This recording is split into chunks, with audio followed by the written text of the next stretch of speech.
Oli, avui reprenem Divinitats. Continuem en dialectologia. Per a rematar una de les millors obres que tenim en l'actualitat, parlarem, com diu la cabreta, del llibre dels bapetes. El nom de veritat és Els parlars valencians, que ha estat realitzat per Vicent Beltrán Calvo i Carles Segura Llopés. Teniu tota l'explicació de la falla, varietat dialectal a varietat dialectal i al final els típics mapetes. No solament han fet este treball, sinó que al llarg de les seues vides s'han dedicat a fer-ne uns altres. Tenim, per exemple, l'Atles lingüístic de la Marina.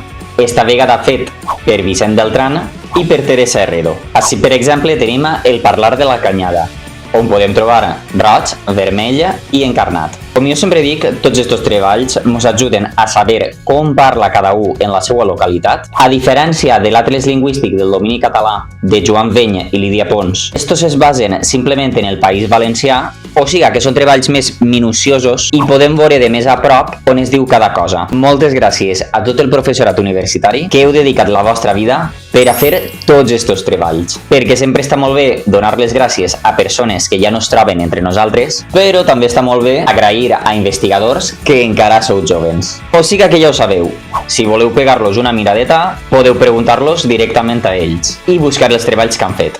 Au, cacau!